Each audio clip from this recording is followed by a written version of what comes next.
তারা বলে পিআর কি জিনিস ভাই, যারা এখনো ইভিএম এ ভোট দিতে পারে না, বোঝে না ঠিক মতো, যার ফলে ইভিএম এ ভোট দেয় না, তার পিআর বুঝবে কি করে? আনুপাতিক হারে প্রতিনিধি আপনার পার্লামেন্টের লোয়ার হাউসে বোঝেই না।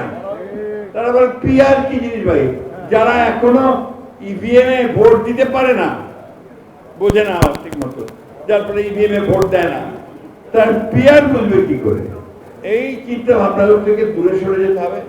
এবং দুঃখজনক ভাবে আমাদের দেশের কয়েকটা রাজনৈতিক দল এটাকে প্রমোট না বন করে বসে আছে, এটা না হলে নির্বাচনে যাব না। কি বলবো বলেন, এই দেশের মানুষ যেটাতে অভ্যস্ত সেই ভোটের ব্যবস্থা করেন, তার প্রতিনিধিত্বের ব্যবস্থা করেন, তার যেন প্রতিনিধিত্ব থাকে, রিপ্রেজেন্টেশন থাকে, সেই পার্লামেন্টের নির্বাচনের ব্যবস্থা করেন, তাহলে সমস্যাগুলো সমাধান হবে, না হবে না।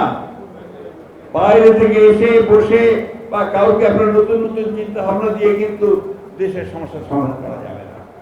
আমরা খুব পরিষ্কার করে বলতে চাই, আমরা চাই অবিলম্বে সংস্কারগুলো শেষ করুন, অবিলম্বে এই যে একটা আছে একটা সনদ ঘোষণা, সেই সনদও ঘোষণা করুন, আর দয়া করে নির্বাচনের যে তারিখটা নির্ধারণ করেছেন আমাদের ভারপ্রাপ্ত চেয়ারম্যান জনাব তারেক রহমানের সঙ্গে লন্ডনের বৈঠকে বসে যেটাতে জাতীয় অনুপ্রাণিত হয়েছে, আশান্বিত হয়েছে, সেই সময়টাতে নির্বাচন দিন, মানুষকে তার অধিকারটা ফিরিয়ে দিন, ভোটের অধিকার ফিরিয়ে দিন।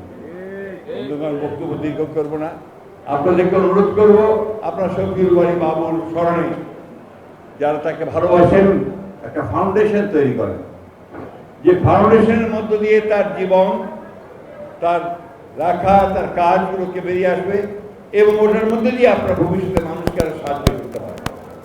আমাদের শফিউল বারী বাবুর স্ত্রী, সে অনেক কাজ করার চেষ্টা করে, কিন্তু একটা সমস্যা, তাকে আমরা কোথাও জায়গা দিতে পারি না। আমি সবাইকে অনুরোধ করব, তাকে যেন আমরা জায়গা দেই, রাজনীতি, সমাজ সবকিছুর সঙ্গে জড়িত হবার, শফিউল বারী বাবুর স্বপ্নকে বাস্তবায়িত করবার একটা সুযোগ সে যেন পায়, তার সন্তানেরা যেন লেখাপড়া শিখে মানুষ হতে পারে, শফিউল বারীর নাম যেন তারা উজ্জ্বল করে রাখতে পারে, সেই দোয়া আল্লাহ তাআলার কাছে চাইছি। আপনাদের সকলকে আবারও আমাকে আজকে এখানে কথা বলার সুযোগ করে দেওয়ার জন্য ধন্যবাদ জানিয়ে শেষ করছি।